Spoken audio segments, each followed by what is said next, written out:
हर खबर पर होगी आपकी पकड़।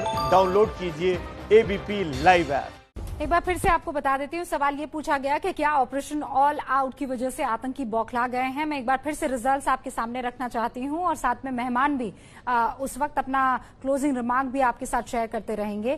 साफ तौर पर मेजॉरिटी लोग ये कह रहे हैं इस सवाल के जवाब में कि हाँ, आतंकी बौखलाए हुए हैं। सी वोटर ने जिन जिन लोगों से बात की उनमें 80% लोग ये मानते हैं कि हाँ, आतंकी। Now it has become 89%। 89% लोग ये मानते हैं। ये ट्विटर है, ये ट्विटर पोल है जो मैं आपको बता रही हूँ। 89% लोग ये मानते हैं कि हाँ, कश्मीर में जो आतंकी मारे जा रहे हैं उसकी वजह से आतंकियों में बौखलाहट है, और 11% कह रहे हैं नहीं। रोहन गुप्ता, मैं चाहती हूं कि अब आप क्लोजिंग रिमार्क दें और ये बताते हुए बिल्कुल बहुत क्लियरली कि जैसे बीजेपी से सवाल पूछना देशद्रोह नहीं है, बहुत क्लियर इसमें डिस्टिंक्शन है, वैसे ही सरकार और सेना को या सरकार के ऊपर आरोप लगाते हुए सेना को सवालों के घेरे में डाल देना गड़बड़ हो जाता है। क्लियर डिस्टिंक्शन करना होगा आपको। रूबिका जी, मेरी आपसे यहाँ पर सरकार का नहीं, यहाँ पर आज हमारे अर्धसैनिक बलों का मुंह में सुन लीजिए। अब रूबिका जी मुझे बोलने देंगे प्लीज। आपने मेरी बात, अब मैंने सुन ली आपकी बात, मुझे बोलने देंगे please. Please give me 30 seconds. मेरी आपसे एक विनती है, आपका जो असेसमेंट हो प्लीज आप अपनी बात मेरे जुबान पे या मेरे मुंह में मत डाले। मैं बहुत क्लियर हूं मेरे कंसेप्ट में। मेरा सिर्फ ये कहना है कि जिस सरकार के गृह मंत्री और सारे मंत्री 24 में से 18 घंटे प्रचार में बिजी हो, वहां पे ये होना लाजमी है। सरकार 6 साल से सत्ता में है। जब आप एक्शन लेते हैं, आप दिखाते हैं कि नहीं हम लोग स्ट्रांग विल पावर है, हम 370 हटाएंगे, हम नोटबंदी लाएंगे, आतंकवाद को मिटाएंगे, और फिर भी अगर घटनाएं बढ़ रही है आपके 6 साल के शासन में, 30% अगर हमारे जवानों की हत्या बढ़ती है, शहीद ज्यादा होते हैं, तो सवाल आपको पूछा जाएगा। बात आई कश्मीरी पंडित की, मैं आपको दिखाता हूं। कश्मीरी पंडितों ने आरटीआई में कहा कि हमारे लिए इस सरकार ने कुछ नहीं किया। बात आई सिविलियंस की, सिविलियन किलिंग्स में इंक्रीज हुई है। तो मेरा ये सवाल है सरकार से कि आप बड़े बड़े वादे करते हैं, आप बड़े भाषणबाजी करते हैं, परफॉर्मेंस तो दिखाइए।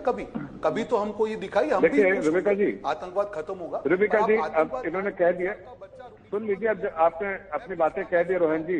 रोहन जी, अब सवाल का जवाब। मैं सिर्फ इतना कहना चाहता हूँ कि आप देखिए। All right, got it sir. Rubika ji, Jafar Islam, Rubika ji, आपके सर्वे में अभी तक 89% दिखा रहा है। मुझे लगता है कि आप जब तक सर्वे खत्म होगा ये 98% हो जाएगा या 97% हो जाएगा। 2-3% लोग ऐसे हैं जो कश्मीर में, जो कि पाकिस्तानी मानसिकता के हैं, और कांग्रेस पार्टी भी कहीं ना कहीं पाकिस्तानी मानसिकता दिखाती है बार बार। आज जिस तरह से सेना पर सवाल उठा रहे हैं रोहन गुप्ता, और जिस तरह से बिल्कुल चुप्पी बना के बैठे हैं सेना पर तो अभी कोई सवाल नहीं उठाया, उन्होंने तो आपके वादों पर सवाल उठाया। नहीं, मेरे बहुत क्लियरली जफर इस्लाम, उन्होंने ये कहा है कि आप लोग बाकी राज्यों में जिस चुनावी मोड में रहते हैं वैसा ही वो मोड जम्मू कश्मीर में क्यों नजर नहीं आ रहा है। सेना नहीं है, सरकार की बात पर वो अपना सवाल पूछ रहे हैं बहुत क्लियरली। बिल्कुल, बहुत क्लियरली जवाब दे रहा हूँ कि कश्मीर का नक्शा बदल जाएगा, बदल रहा है, प्रोसेस शुरू हो गया है। वहाँ अमन भी होगा, वहाँ तरक्की भी होगी। लेकिन कुछ लोग हैं जो अपना मुंह बंद करते हैं, आतंकवादी हमले होने के बावजूद भी राहुल गांधी चुप्पी बांध के रखते हैं। उससे समझ में आता है कि कहीं ना कहीं सबसे बड़ी प्रॉब्लम क्या है, सबसे बड़ी प्रॉब्लम क्या लग रही है। ओके जाफर साहब, मेरे पास वक्त नहीं है। सुशील पंडित, सबसे बड़ी प्रॉब्लम। रूबिका जी, सबसे बड़ा दुर्भाग्य इस देश का ये है कि हमारा विपक्ष इतना कमजोर है कि वो सरकार से काम नहीं ले पाता। वो चीन से कभी रिश्वत खाता दिखाई पड़ता है, कभी जाकिर नायक से रिश्वत खाता दिखाई पड़ता है। उनको पैसे बनाने से फुर्सत मिले तो वो सरकार के कामकाज का हिसाब किताब लें। वो देश के विकास के ऊपर सरकार के साथ विमर्श करते दिखाई नहीं पड़ते, वो आतंकवादियों की पैरवी करते दिखाई पड़ते हैं, वो जिहाद के साथ खड़े दिखाई पड़ते हैं। कभी पाकिस्तान के पिछलग्गू बनते हैं, कभी चीन के पिछलग्गू बनते हैं। ये इस देश का बहुत बड़ा दुर्भाग्य है कि विकल्प के तौर पर इस सरकार के सामने कोई कंपटीशन नहीं है। आपको ये समझना होगा ना, आपका कॉमन एनिमी कौन है।